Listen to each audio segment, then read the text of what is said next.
to introduce Juanita Scott from Pensacola State College. Juanita is the Director of Professional Development, but she is also our AFC 2016 President. So we love Juanita. Ruth McKinnon is also going to co-present with Juanita. She is the Coordinator for Corporate Training and Development, also at Pensacola State. So Juanita, I will turn it over to you.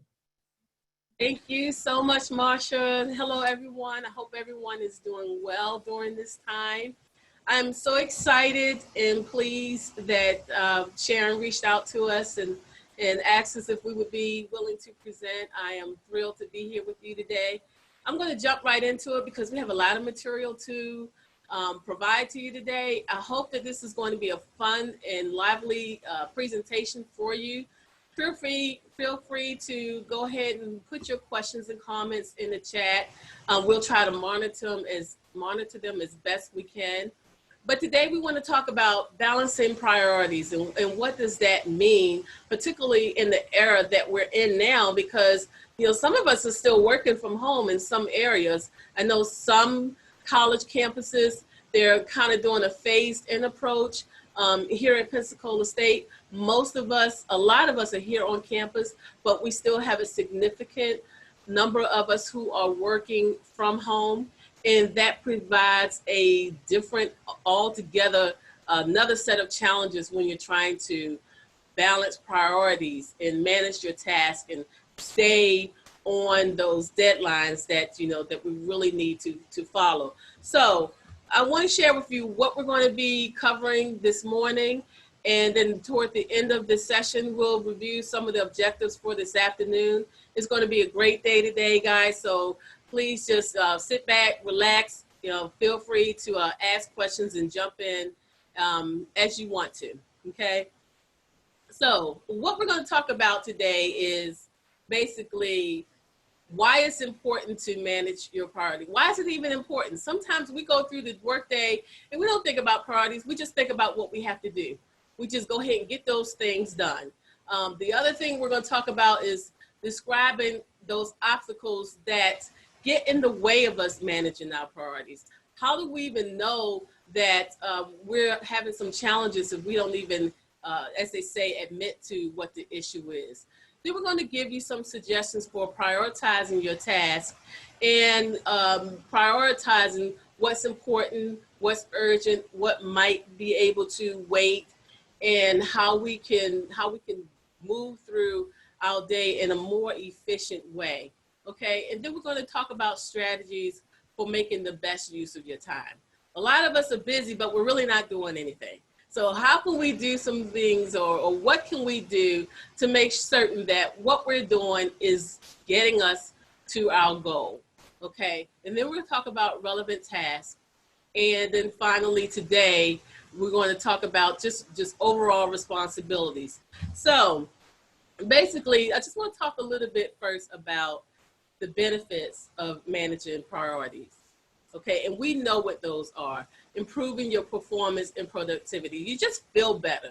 When you're in control, when you have things set, you can sleep better at night, the food tastes better, your relationships are better. When you are in control of what it is that you're trying to accomplish, it just makes everything that much better. And when you're able to do that, if you notice, if you're busy at home and if you have a cluttered mind at home or a cluttered desk at work, it's hard to achieve that work-life balance. It's really hard to strike that perfect chord that makes us feel good about what we've accomplished for the day. The other benefit for managing our priorities is that it really does minimize your stress level. Because if we're out of whack, our stress levels go up. That's not good for anybody. And we also want to make certain that we're improving our work relationships. Managing priorities can help us to do that, because then we're more focused on what's really, really important. And that's really striking that work-life balance. So I want to pause for a minute and I want you to reflect on what are some of the barriers what are some of those obstacles that stops you, that gets in the way of managing or achieving your goals? I want you to just take a few seconds and just jot down 2 or 3 things that get in the way of you being able to work toward the priorities that you have set for yourself for the day. So just take about 2 minutes to do that for me, and then we'll come right back.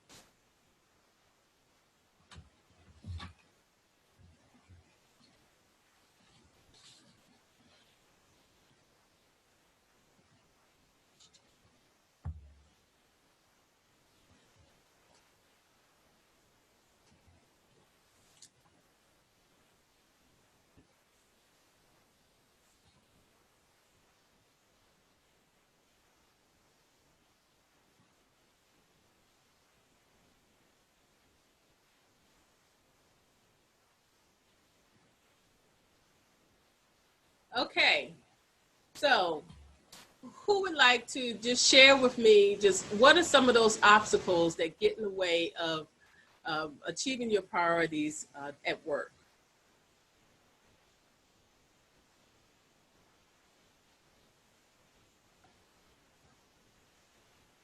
Carlton, you're muted. He loves to share, Juanita. Let me see if I can unmute him. He's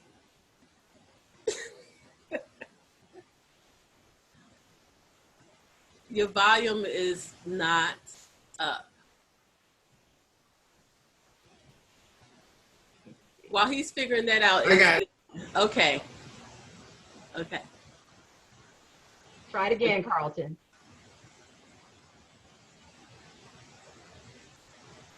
Better? Yes, Okay. Try it one more time. we hear you now. Okay, good. No, I mean, especially with everything that's going on today, you go from the news to any news feeds you have coming in on the phone or the computer. You know, the text, and I mean, just go down the list: Facebook, YouTube, LinkedIn, Twitter. If you get any phone calls in between, plus if you're trying to do any work or look up anything, you know, I've got a couple of things here I have to work on throughout the day as it is. So, and then your brain, you know, it's moving and gathering, and you're thinking on a regular basis as it is. So, I'm gonna do solution before I I sign off. You know, you really got to get your focusing skills together. You know, you really got to, you know, refocus or focus. And I find myself doing that all day, you know, all the time when I'm trying to get one thing done and a couple other things start happening. Then, you know, if it's something, you have to prioritize. Okay, so basically you're saying that all of those distractions are pretty much getting in the way of you being able to focus on one thing.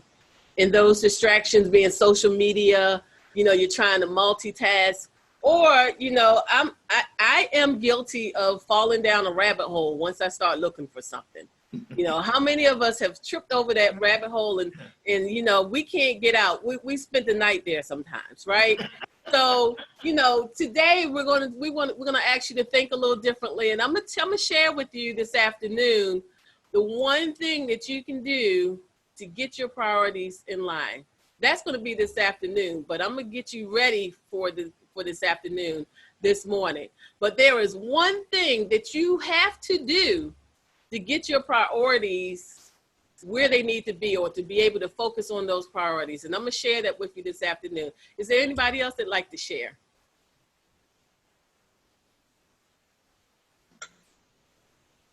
Okay, and I won't waste a lot of time, but so if you want to put something in the chat, you can, and we'll try to acknowledge that as best we can. But let me just share with you a couple of things that we came up with.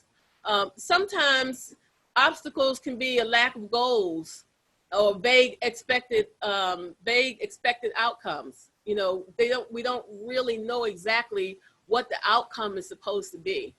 You know, the directions and the instructions that we're provided aren't really clear. Not determining what's important.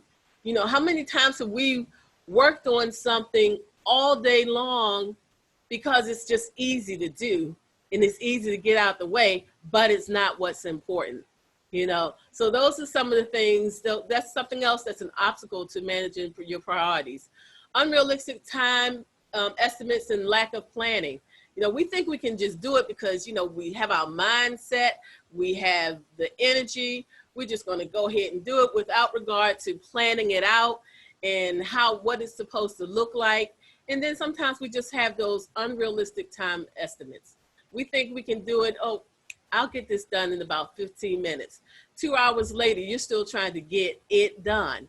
And that's a problem for us because we waste so much time working on things that we didn't anticipate that's gonna take up most of our day. And then we go home, we're frustrated all over again because you didn't get that particular task done that you knew needed to be done, but you allowed yourself to be distracted for 15 minutes, maybe answering a question for somebody or trying to find something quickly, and you fell down into that rabbit hole. Yes, you did. Yes, you did. And procrastinating. You know, why do today what we can put off till tomorrow? Why even bother? You know, so, oh, I can do that tomorrow. I can do it tomorrow. And then before you know it, you're looking at the whole entire elephant, and then you got to eat the whole elephant at one time, right? So unrealistic expectations and poor communication, not being on the same page with maybe your director, your coworker, or another team member. You know, you thought that the project was going to go one way or was supposed to go this way, but they had a totally different expectations of how you were going to approach it, how it was going to be initiated, who was doing what, and before you know it, you're back at square one, trying to figure it out, okay? And then failure to respond to change. It's like change doesn't happen. We don't want to, because we've been working on this project for so long, and now for somebody to come in and tell us that we have to change something about it. Oh, no, you don't understand. I put way too much time into this. I'm not responding to change now, you know, so that's an issue. And then trying to do too much on your own because we don't want to delegate. If I could do it myself, I could do it better myself. I don't need any help. I'm Superwoman, I'm Superman, I can do it all myself. That's the issue for us. And those are some of the things that we're going to talk about today, how you can really kind of pull those things together and make managing priorities easier than you think. And it can be done. And we're going to share with you some tools today that it's going to make you a much more aware of how you spend your time so that you can be more productive, okay? So at this time, I'm going to turn it over to Miss Ruth McKinnon, and she's going to challenge you to really start, you know, looking at what you're doing and how you're setting your goals. Miss Ruth. Everyone. Good morning. Good morning. I just want to make sure everyone can hear you, and I'm glad to be here today. And with the challenges, what we're talking about today in our time management and our priorities and how can we do a better job of getting a better hold of them, especially some of us have been working remotely, as Juanita said earlier. Some of us are doing both, going into the office and also working remotely. So as we move forward, we're going to talk about what are some of the things that we can do to help balance those priorities, help manage that schedule. And one of the first things we need to do is begin to ask ourselves, you know, what is it that's what is that is important that we need to do now, as well as what can wait, what can we do another day, what sometimes the priorities that are being asked of you, as Juanita says, I have my schedule, but then someone else comes in and your supervisor assigns you something new. So most often we're dealing with multiple tasks, and we have to determine what is important. So when faced with multiple tasks, and we're busy and we're pressed to time, we have a tendency to jump right into our work without stopping, without thinking what's important or relevant, or asking what do we really need to do now.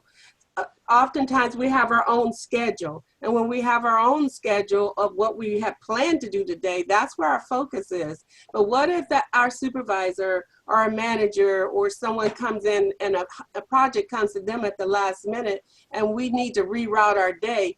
Sometimes as a people, we don't want to do that because we're so set in our ways of how things need to be done, and we've got our day set. So there are things that are going to throw us for a loop or throw us out of balance as we go through the day. And I'm quite sure that we all have experienced that.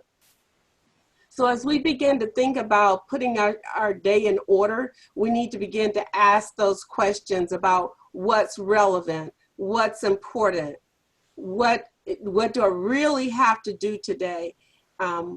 What can I do at a later date? Because as some people say, they'll do what they like to do first, or what's fun, or what we feel that's easy, and what we feel that's not maybe challenging. We'll do that first, thinking, well, I'll just do this first and not the hard things. And so we're going to change maybe the process of how we think about what we should accomplish first. And on the slide is talking about some of the first questions we should ask ourselves when we're trying to manage or determine the flow of our day or the flow of our priorities as we begin to set them. Understanding that if we set them, if some people are very good at doing that, but we have to have the ability to readjust those priorities sometimes daily, oftentimes daily, in order to fit the needs that come up at any given time. But some of the first questions that they have here in the tube that we have in the picture, it says, what should I do first? What can wait a while? And what really doesn't need to be done? So when we're thinking about those questions, and we begin to ask those questions when we have conflicting situations, or we have conflicting expectations. I know that sometimes my admin, she'll come in and she will have her day set. So she has her expectations for the day, but all of a sudden we might get a special project which throws our day off cycle, and you have to begin to start and challenge yourself to redirect how you had started your day. So we need to begin to think about these questions, and then also in doing that, we need to be able to begin to set goals. It is important that we set goals, because setting goals help us answer those questions of what to do first when we have conflicting situations, so that you can make the best decision of where to focus your time and focus your efforts. So it's all about that focusing that time and efforts. And all of us know that when we set a goal, there is nothing like that feeling of, wow, we did it, we've accomplished it, we're finished. So as we look at setting goals, Juanita, you go ahead and change, please. Next slide. Mm-hmm.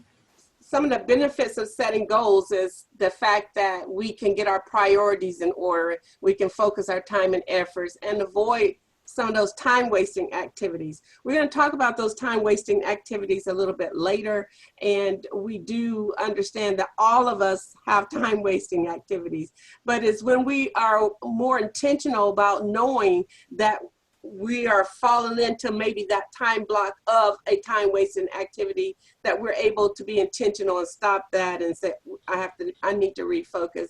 If there's something that I need to do, I need to get it done now.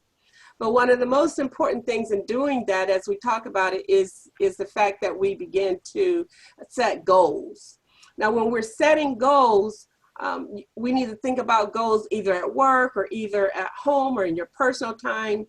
And having preset goals, how does that help us? How does it help you decide what is important and what you need to do now, or what you need to do later, or where do I need to focus my time and energy right now?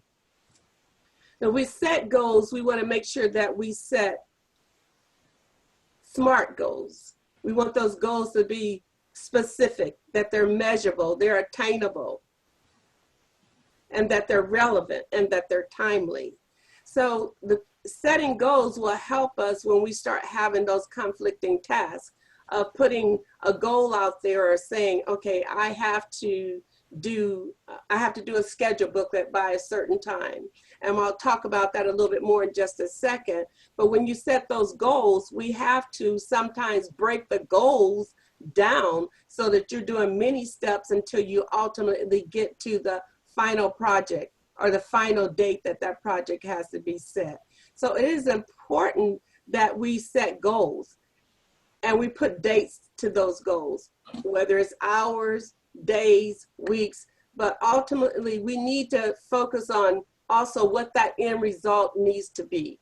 What is the end result? Is it getting that book off to the publisher? It is important that we break it down. And as Marcia said, sometimes it's chunking. And yesterday, I believe Juanita and I, earlier this week, we were talking about chunking. You know, we chunk things together. And chunking things together is another way to help you when you're working through your time management piece. I do chunking a lot. I try to chunk and put light things together that can be accomplished. I chunk sometimes if I have to make phone calls, I'll say, okay, I have to call this person to see about this, but I might as well go ahead and call this person, and that person, or that facility, just so I can get all those calls for that particular goal accomplished at one time. So you chunk it based on whatever your goal is, whatever your project is, and whatever works for you.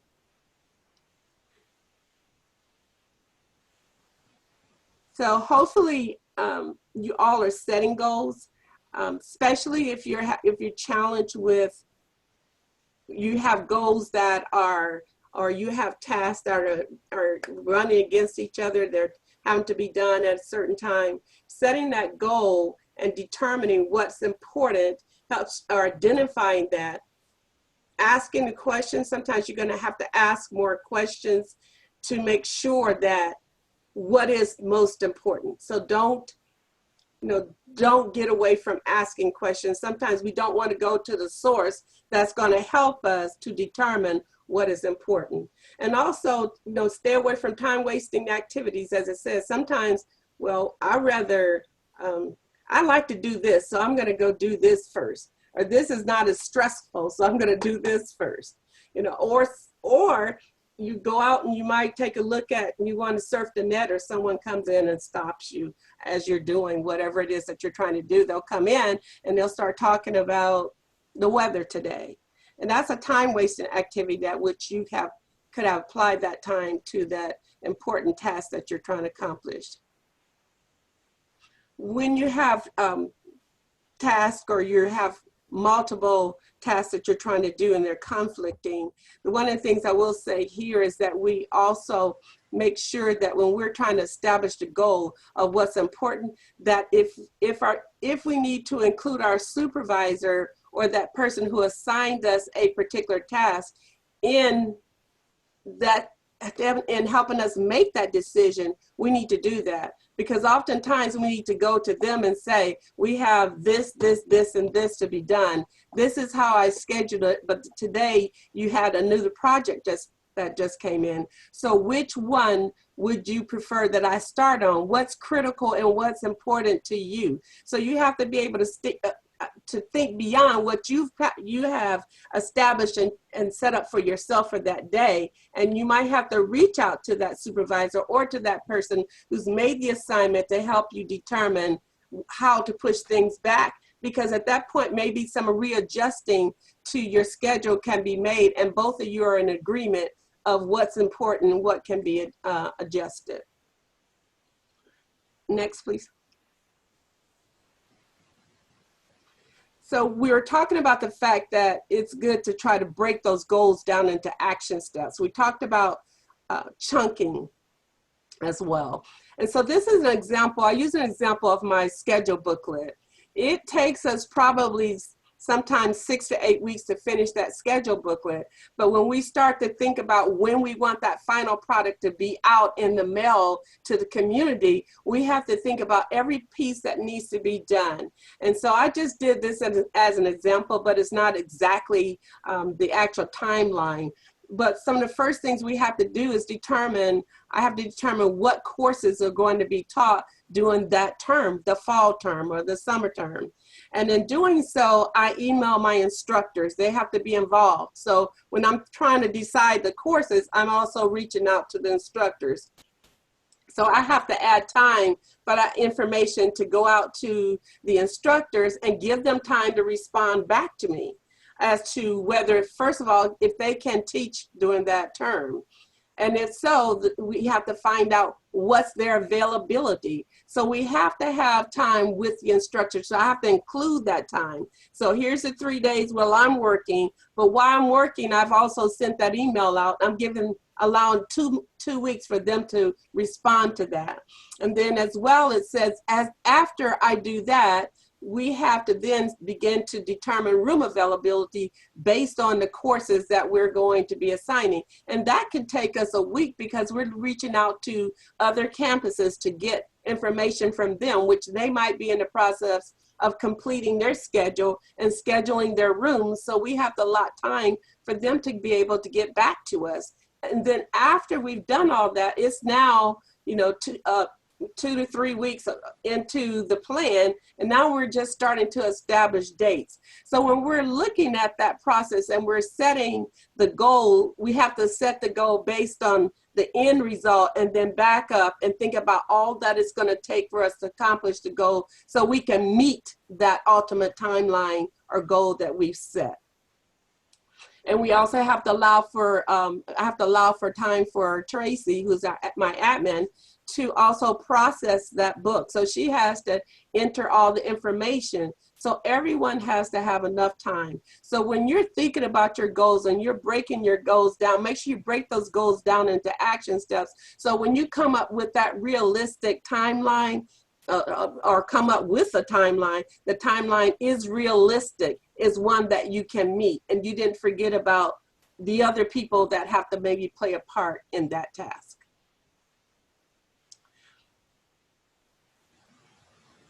And remember that when you have things that are challenging, that this step is important, and also reaching out to that person that ultimately you're trying to make sure that you get information back to, as I said before, possibly your supervisor, or maybe you're on a project team, the project lead. So when you have things that are conflicting, you're able to make the best decision on what can wait and what has to be done now. Next. So again, when we're talking about setting our goals, we can see here we have kind of a timeline, or I should say, not a timeline, but a hierarchy of what's important. And we have it separated into quadrants. We have high urgency, high importance, low urgency, high importance, high urgency, low importance, and low urgency, low importance.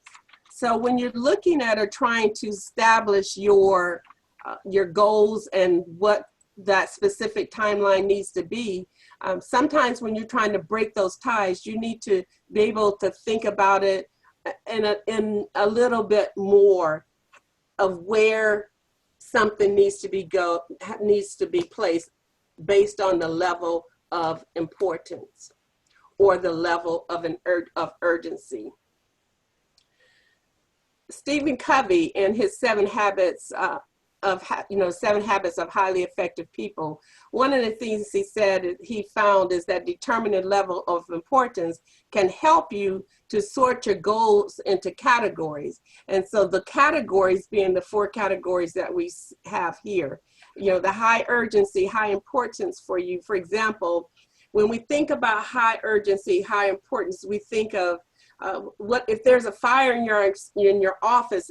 It is extremely important that we put it out, and we put it out right now. You have to stop doing something else in order to make that happen, to get it done. And the consequences of not putting out that fire would be severe. And so those are the types of things we'll be going into the quadrant of high urgency, high importance. Something that has to be done now, and not doing it could be severe.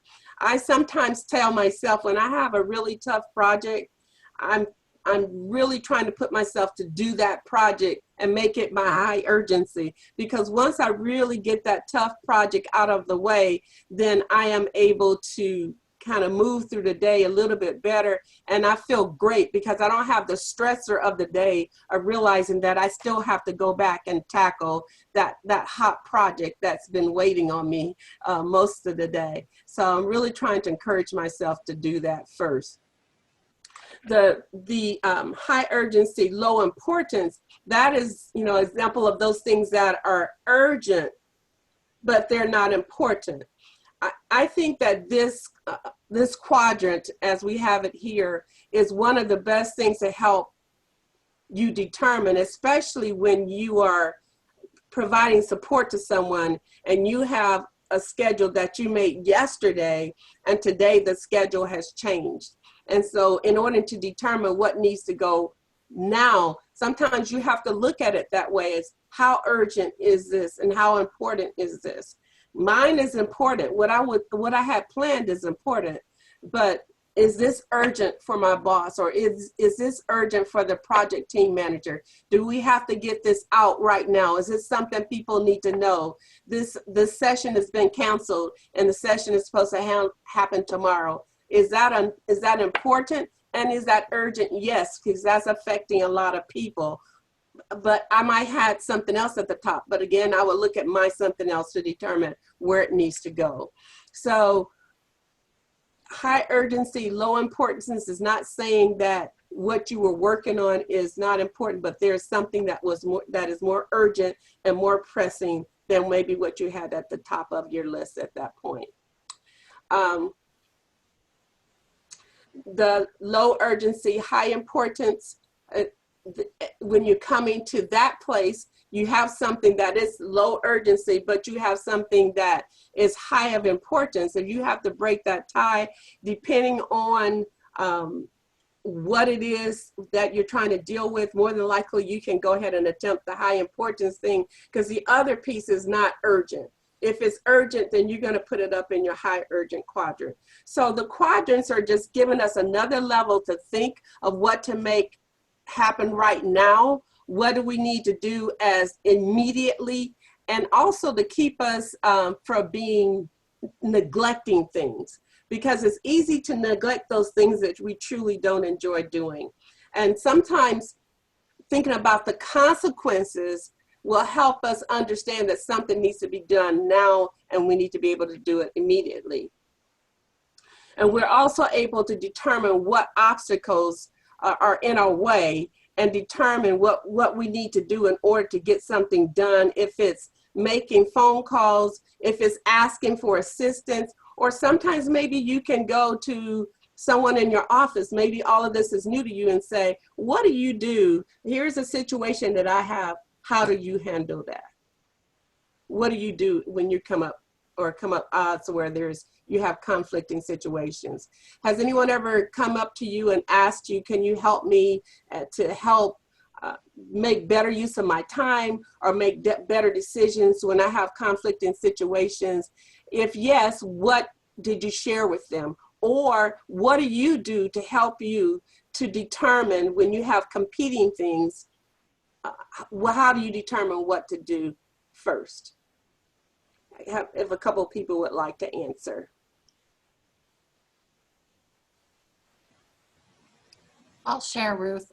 I know, like a lot of people, I wear a bunch of different hats within my position.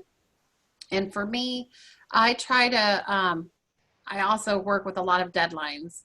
So deadlines are like the easiest way for me to prioritize. So if something is due tomorrow and has to be submitted somewhere tomorrow, I make sure to get that right out of the way.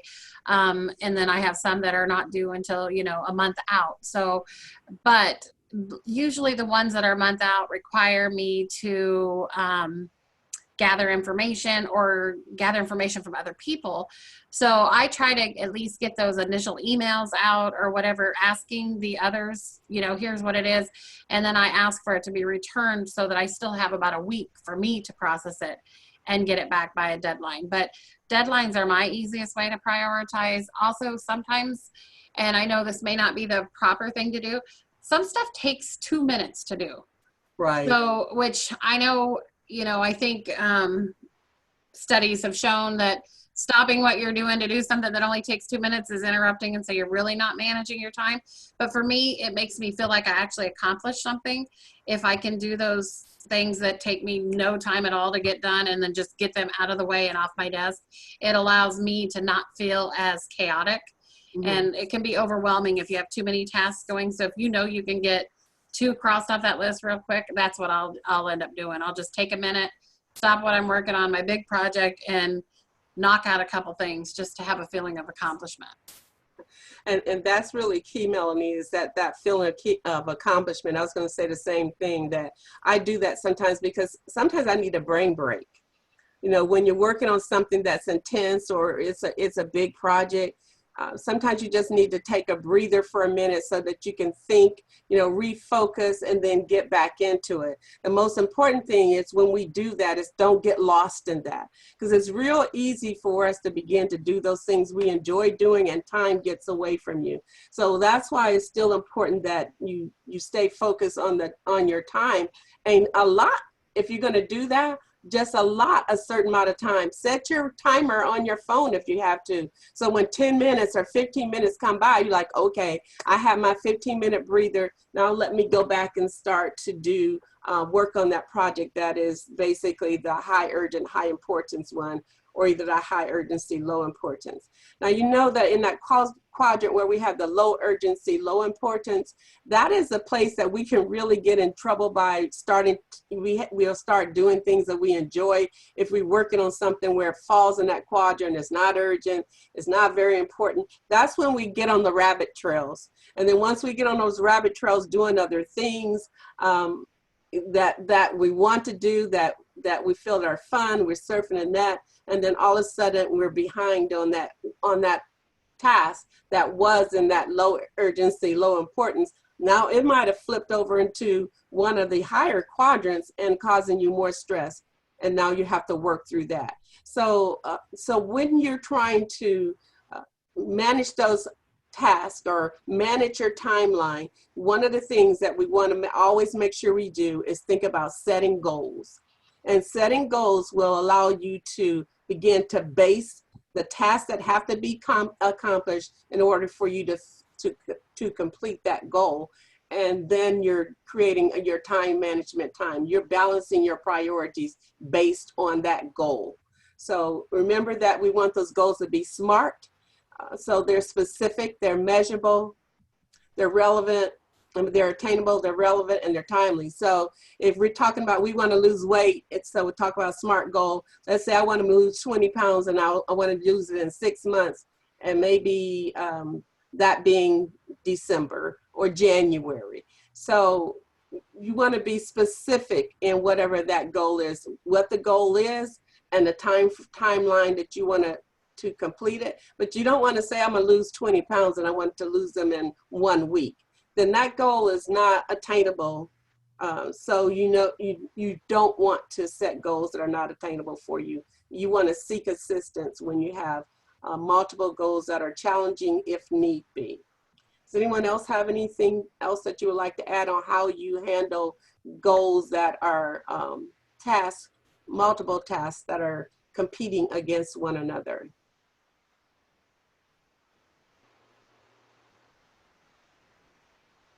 Okay. All right, Juanita, your next slide.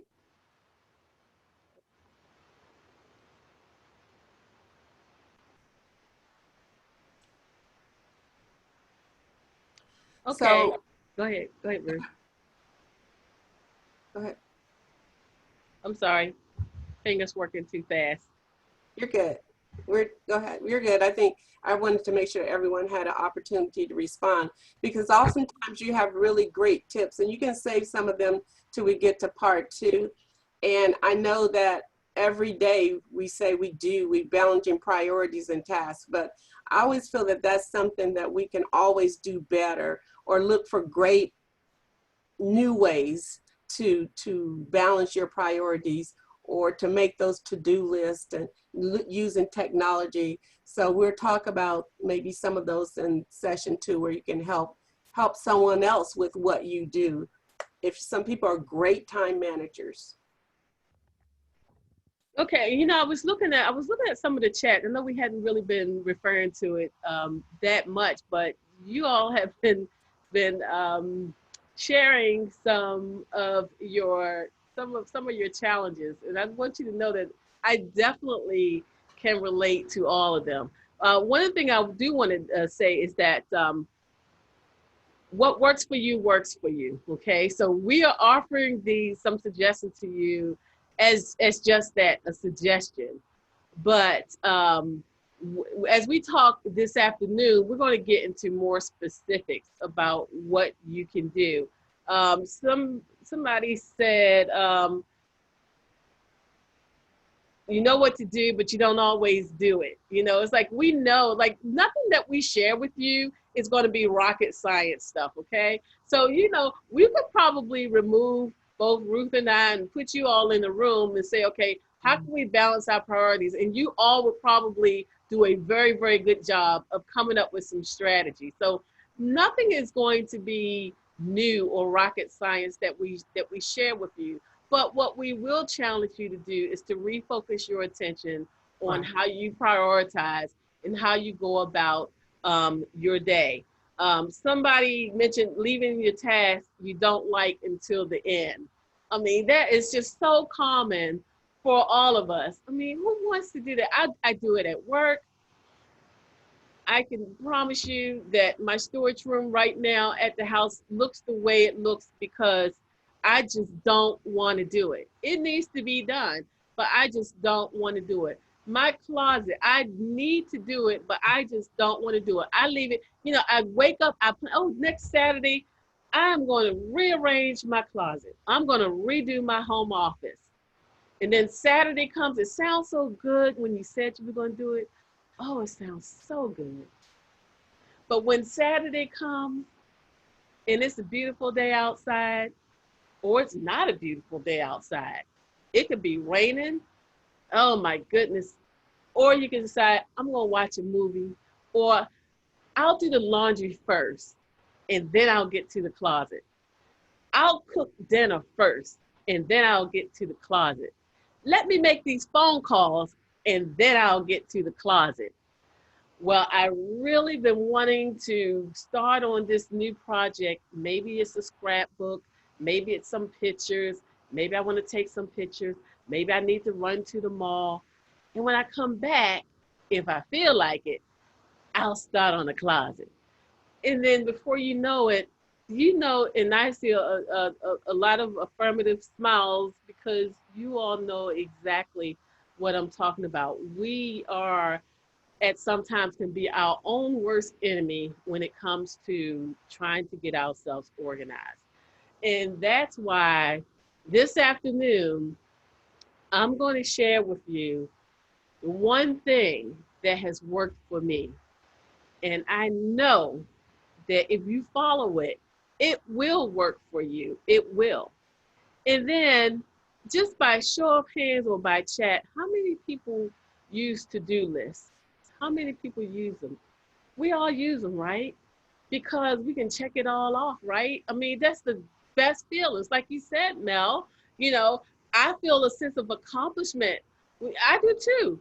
I work for a check, not a paycheck. I mean, a check on that box.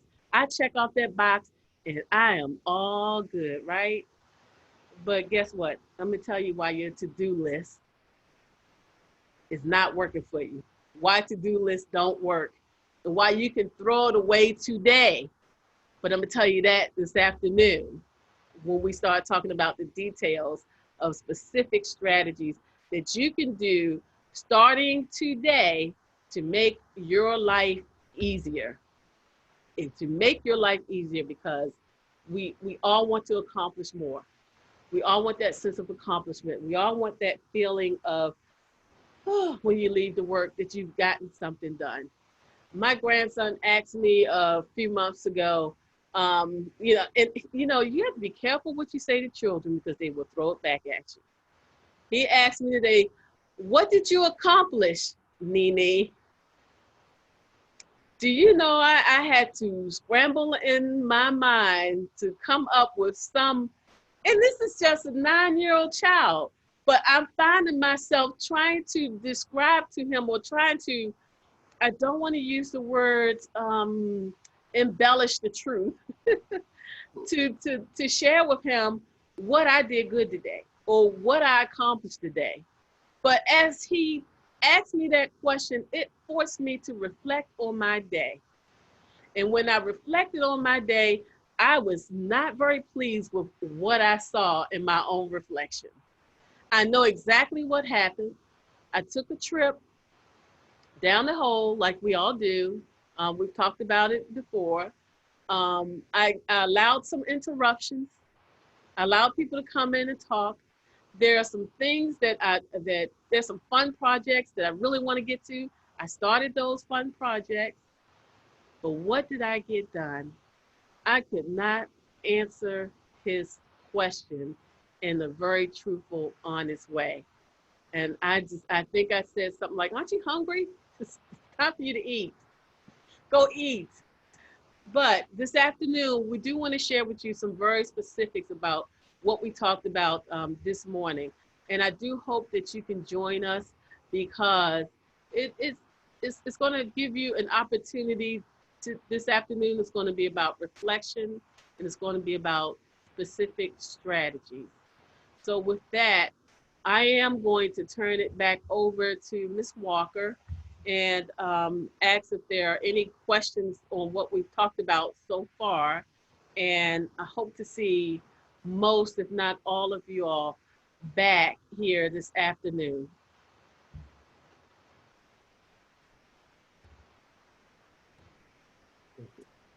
Thank you, Juanita and Ruth. That was very good. I don't have any questions. Anybody else have any questions?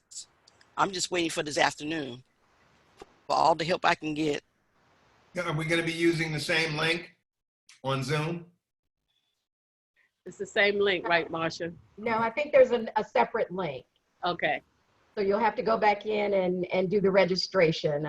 That's how we try to keep it, keep all the potential Zoom bombers and folks out. Okay. Okay.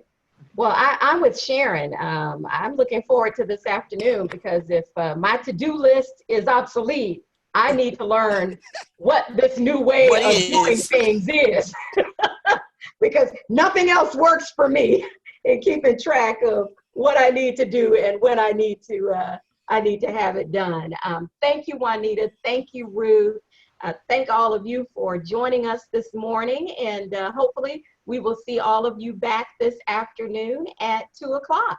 Everybody have a good lunch, and we'll be chatting again soon. Okay. Thank Bye-bye. you. All right. Thank you. Bye-bye.